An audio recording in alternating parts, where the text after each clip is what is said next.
வணக்கம். இன்றைக்கி ரொம்ப சிம்பிளாகவே பெப்பர் மிளகு சிக்கன் செய்ய போகிறேன். ரொம்ப பிடிக்கும் எனக்கு. இது ரொம்ப சிம்பிளாகவும் அதே சமயத்தில் நல்ல வயிறார சாப்பிடக்கூடிய டிஷ். இது நீங்களும் ட்ரை பண்ணுங்கள். அதுக்கு ஒரு சுத்தமான சட்டியில் எண்ணெயை ஊற்றிட்டு லவங்கப்பூ, கிராம்பு, பட்டை அண்ட் தென் 1 டீஸ்பூன் அளவுக்கு பெருஞ்சீரகம் இது மட்டுமே போட்டு நல்லா தாளித்து விட்டுட்டு அது நல்லா பொரிஞ்சு வந்ததுக்கப்புறமா சின்ன வெங்காயம் ஒரு 6-7 சின்ன வெங்காயத்தை இப்படி கட் பண்ணி அது கூட ஆட் பண்ணிக்கிறேன். சின்ன வெங்காயத்தை நல்லா பெரட்டி போட்டுக்கலாம். வேணும்னா இதில் பட்டை மிளகாயும் ஆட் பண்ணிக்கலாம். பட் இதில் நம்ம பெப்பரை கொஞ்சம் தூக்கலாக போடுறதுனால அது தேவையில்லை நான் நினச்சனால அதை விட்டுட்டேன்.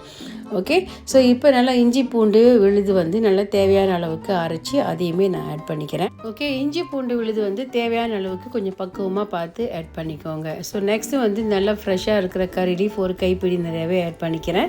அதையும் போட்டு எண்ணெயிலே தாளித்து விட்டுக்கலாம். ஓகே, இதில் டொமேட்டோ ஆட் பண்ணால் இன்னமும் கொஞ்சம் நல்லா தான் இருக்கும். பட் இது சட்டுன்னு குயிக்காக செஞ்சு சாப்பிட்றதுனால டொமேட்டோவுமே நான் ஆட் பண்ணலை. பட் நீங்கள் டொமேட்டோ இருந்துச்சுன்னா ஆட் பண்ணிக்கோங்க. அடுத்து நல்லா 1 கிலோ அளவுக்கு கோழியை சுத்தம் பண்ணி தண்ணியெல்லாம் வடிகட்டி வக்கல்ல வச்சுருந்தேன். அதையுமே நான் இப்போ எடுத்து ஆட் பண்ணிக்கிட்டு நல்லா கிளறி விட்டுக்கிட்டு இருக்கேன். இந்த சமயத்தில் நம்ம கொஞ்சம் மசாலாஸ்லாம் ஆட் பண்ண போகிறோம். ஓகே, 1 டீஸ்பூன் அளவுக்கு மஞ்சள்தூள், 1 டீஸ்பூன் அளவுக்கு சின்ன சீரகத்தூள், 1 டீஸ்பூன் அளவுக்கு மல்லித்தூள், 2 டீஸ்பூன் அளவுக்கு மிளகுத்தூள் இது எல்லாத்தையுமே ஆட் பண்ணி முதல்ல நான் கிளறி விட்டுறேன். ஏன்னா சட்டி கொஞ்சம் அடி பிடிக்கிற மாதிரி இருக்கு இல்லையா, நம்ம தான் தண்ணி இன்னும் ஊற்றவே இல்லையே. ஸோ இதை கிளறி விட்டுட்டு திரும்பவுமே 1.5 டீஸ்பூன் அளவுக்கு கரம் மசாலா ஆட் பண்ணிக்க வேண்டியது தான். ஓகே, இதெல்லாத்தையும் நல்லா ஆட் பண்ணிவிட்டு நல்லா நம்ம கலந்து விட்டுட்டு இஞ்சி பூண்டு விழுது அரைச்ச அந்த மிக்சியிலே ஒரு 1/2 டம்ளர் அளவுக்கு தண்ணியை மட்டும் விட்டு அதையுமே அலசி இதில் நான் ஊற்ற போகிறேன்.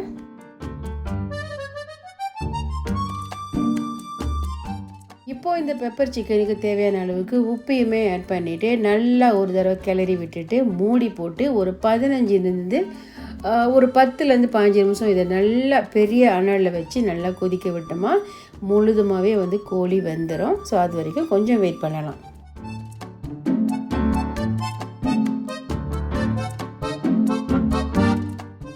ஓகே, தண்ணி நல்லா வற்றி வந்ததுக்கப்புறமா இதுக்கு மேலே இன்னும் ஒரு 2 டேபிள் ஸ்பூன் அளவுக்கு ஃப்ரெஷ்ஷாக நான் கிரைண்ட் பண்ண மிளகை நான் ஆட் பண்ணிக்கிறேன். ஸோ இது மிளகு சிக்கன்றதுனால மிளகு கொஞ்சம் தூக்கலாக போட்டு கொஞ்சம் ரசம் வச்சு சாப்பிட்டோமா சூப்பராக இருக்கும். இன்றைக்கி லஞ்ச் எங்கள் வீட்டில் இப்படி தான் முடிஞ்சது. ஓகே, ஸோ பாருங்கள், இது நல்லா நம்ம இந்த தண்ணியை நல்லா சுண்ட விட்டும் எடுக்கலாம், இல்லை இந்த மாதிரி கிரேவி பதத்திலே கூட எடுக்கலாம். இதுக்கு மேலே இன்னும் கொஞ்சம் சுவையை என்ஹான்ஸ் பண்ணுறதுக்கு ஒரு 1-2 டேபிள் ஸ்பூன் அளவுக்கு நல்லெண்ணெய் அப்படியே மலைச்சாரல் போல் ஊற்றி விட்டுட்டு நல்லா கிளறி விடணும்.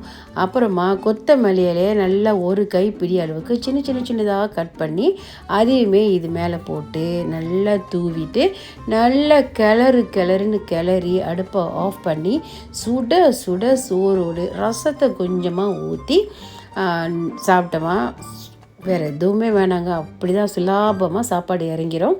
பட் நான் என்ன செஞ்சுருக்கேன், ரசம் வைக்கல. இந்த பெப்பர் சிக்கனோட முருங்கைக்கீரையும் நான் இன்றைக்கி பரட்டி வச்சுருக்கேன். ஸோ அதனால் நாங்கள் சுட சோறாக்கி முருங்கைக்கீரை ப்ளஸ் பெப்பர் சிக்கன் இதோட எங்கள் லஞ்சை நாங்கள் முடிச்சிட்டோம். ஓகே, ஸோ நிறைய வீடியோஸ் வெயிட்டிங் லிஸ்ட்டில் இருக்குது. எல்லாம் ஒன்று வந்துட்டுருக்கு. நீங்கள் என்ன செய்யணுன்னா சப்ஸ்கிரைப் பண்ணலனாலும் பரவாயில்ல, அட்லீஸ்ட் என்னோட இந்த எஃபர்ட்டுக்கு ஒரு லைக்காவது கொடுத்துட்டு போங்களேன்.